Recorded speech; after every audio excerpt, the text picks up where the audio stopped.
Man, that was a tough act to follow. I don't know how I'm going to follow that. I did the unconventional thing of taking handwritten notes, and I have trouble reading my handwriting, so I hope you can be a little patient. But thank you so much. This is my first time in the Netherlands, and it's been a great experience so far, despite the weather. But I really enjoy the fact that this is scheduled to be 20 minutes of speaking and then 20 minutes of discussing.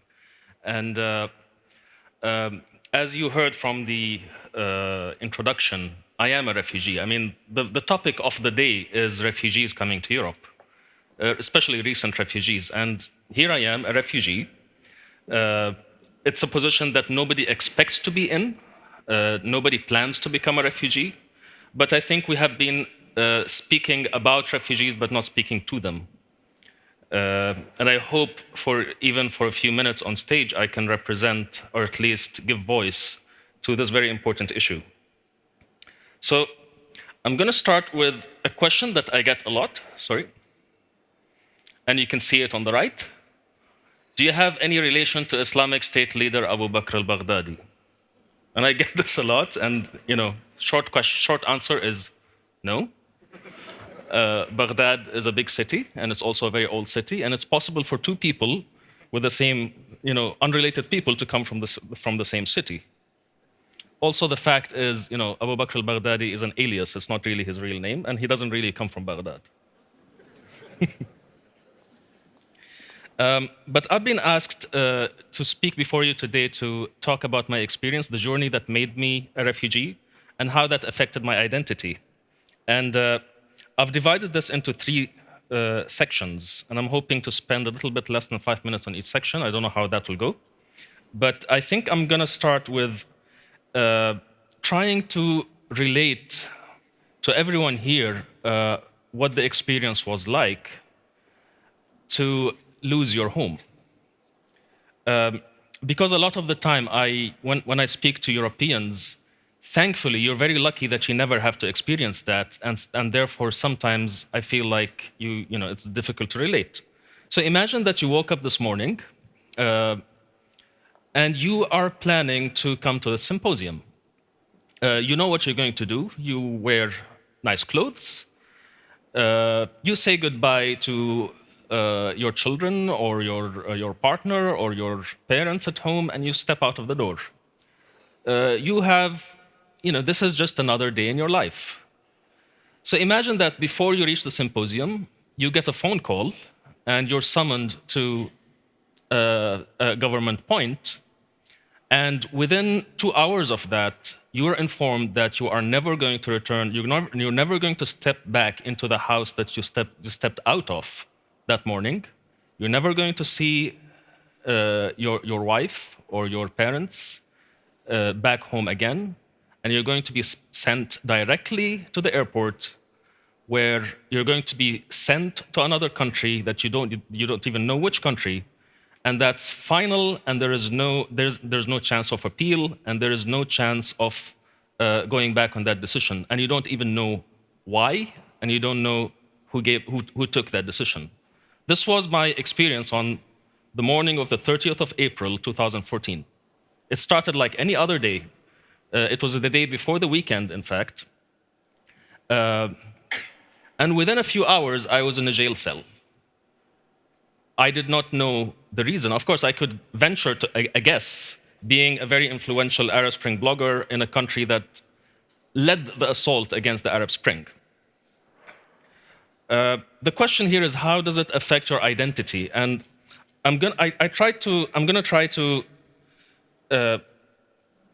answer this question in a little bit of section in the coming section. And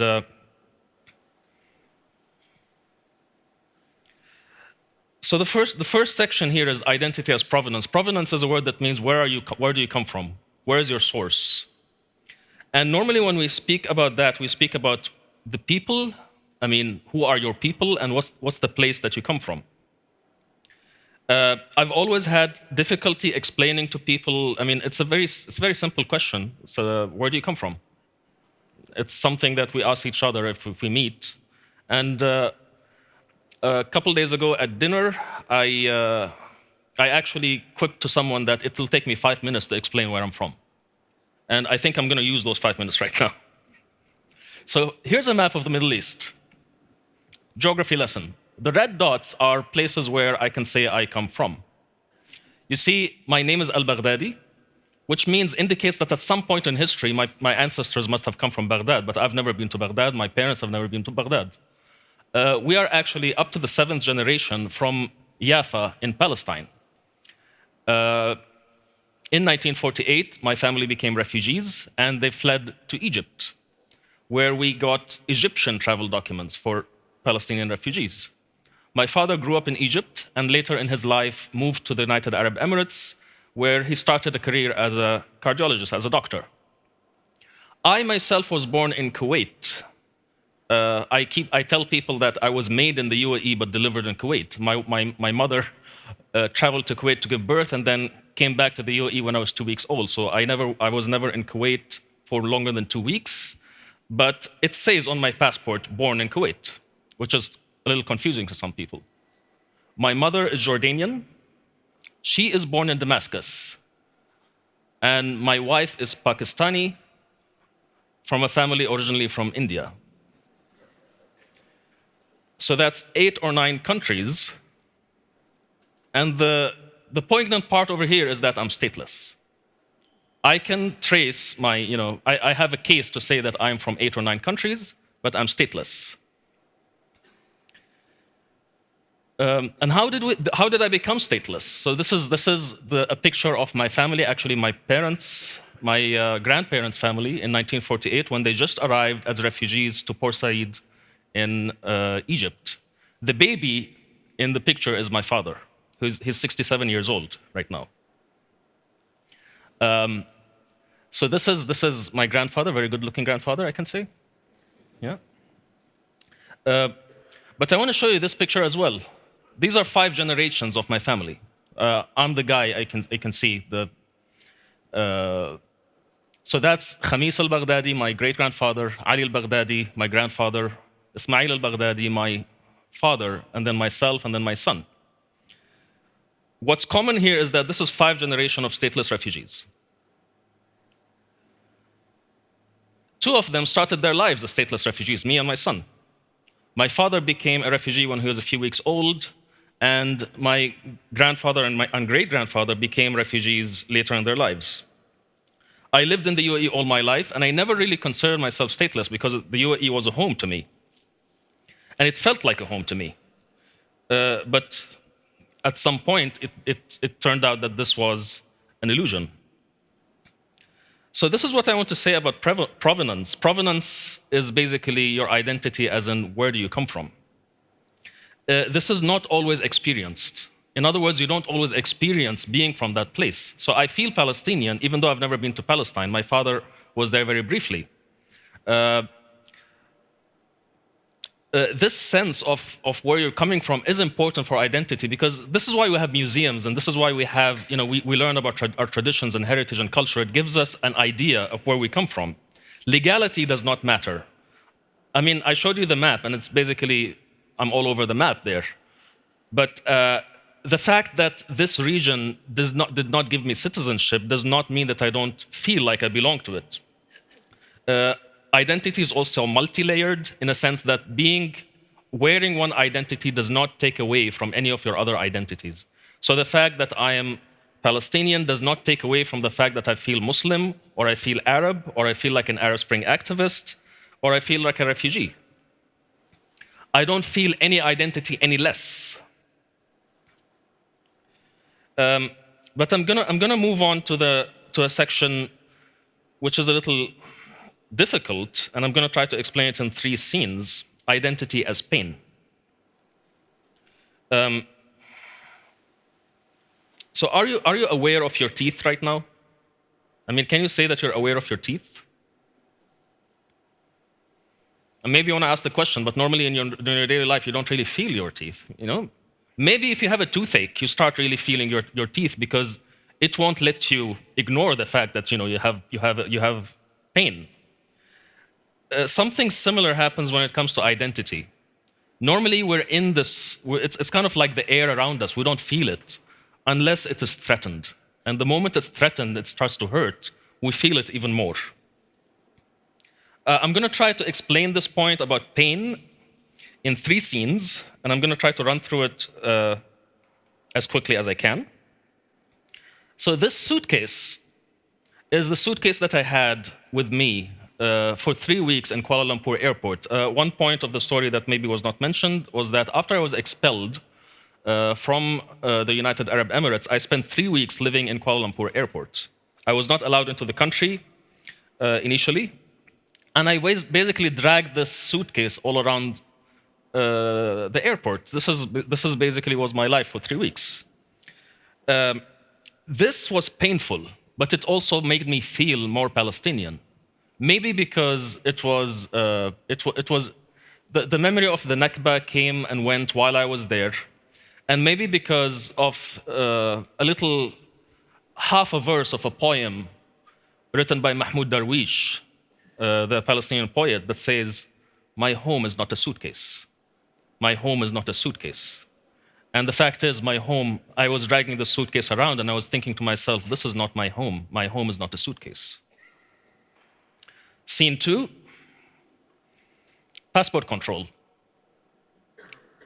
I see a lot of people, when I travel at the passport control, chatting to themselves. It's just basically another barrier. They just have to show their passport and cross through. I, on the other hand, have a phobia of passport control counters. When I was 3 years old, or maybe 4 years old, my mother was traveling back to her country, to Jordan. And myself, I was 4 years old. My brother was still in his pram. He was not even a year old. And she went and stood in the line for Jordanian citizens. And she was stopped because her 2 children are not Jordanian citizens. They're Palestinian refugees. When she objected, she was sent back. We were separated from her. And I still remember it, even though I was only 4 years old. And a particularly rude immigration officer screamed at her, saying, "Why did you marry a Palestinian? It is your fault. It is your fault for giving your children this, this statelessness." It's painful, and it still hurts. And I still get this stress reaction every time I approach passport control anywhere. But it does make me feel more Palestinian. Third scene. And this is kind of a recent story. I broke a tooth a few months before I was expelled in the UAE. I broke the tooth and I didn't have the time to go to a dentist. So I was in jail. I was in the airport, and then I was stranded in Malaysia for a while. I was in a refugee camp in Norway for a while, and I had a broken tooth. And I could always feel that tooth with the tip of my tongue, and I can always feel that there is a hole in there. In a sense, it was something that's not right, but at the same time, it reminded me of the room that I was in when I broke it, the day that it broke, the friends that I met when I broke it. It reminded me of home. A couple weeks ago, before I came here to the Netherlands, I had a root canal and I had it fixed. It's supposed to be something good. You're fixing your tooth. You don't have a broken tooth anymore. And with the tip of my tongue, I can't feel my tooth, the hole in my tooth anymore. And I remember that night walking around my house and thinking, this is not right. It's fixed. It's definitely fixed. But this is pain that exposed the deeper pain. I miss it. I miss feeling that and feeling, remembering that day and remembering that room and remembering that house. In a way, sometimes pain hides a deeper pain. And sometimes when that pain is gone, you just expose to the reality that there is no home to go back to. And you have to create a new normal for yourself. I have 5 minutes left, and I want to move on to identity as purpose. And I hope that this will present a little bit of what I think can be a way forward. Yesterday, we heard one of the speakers, I don't remember the name, But one of the speakers spoke about identity as a fixed construct, something that you cannot join, something that you cannot become, and that you cannot, the idea of unlimited identity is dangerous. I believe that position is dangerous. The reason why identity is important to a lot of people is because it is the business end of purpose. Purpose is the business end of identity. Identity imbues you with a sense of purpose because you have to know where you come from in order to know where you're going. Keep in mind that when I say purpose, I don't really mean goal. And I'm going to present a little example. These are very large protests from the Arab Spring in 2011, 2012. Some of these protests were, in 2011 and 2012. We thought that we all had the same purpose over here. We thought that everyone who went down to protest had the same purpose, but it was actually the same goal. We had the goal of bringing down certain corrupt regimes, but we did not have the same purpose and the same vision in what we wanted afterwards. A purpose is different from a goal in a sense that a purpose has no end. There is no end to purpose. It goes on forever. While a goal is kind of, it's a binary event. You happen, you do it, and you're done with it. I think that a lot of radicalization that we see today is very much tied up to the ideas, to the two concepts of business, of identity and purpose. I feel that in a certain way, radicalization itself is a radical defense of identity, of personal identity at the expense of human compassion. When we feel our identity so strongly or so painfully that we want to defend it, even if it means hurting others. So I can see that I have only 3 minutes left, and I'd like to talk to you more than converse with you more than talk at you. So I'm going to end with a little quote from, or a little tribute actually for Twitter, which is the medium that I use most prolifically. I say, find a purpose in life and make it your identity. Do not find that identity and make it your purpose.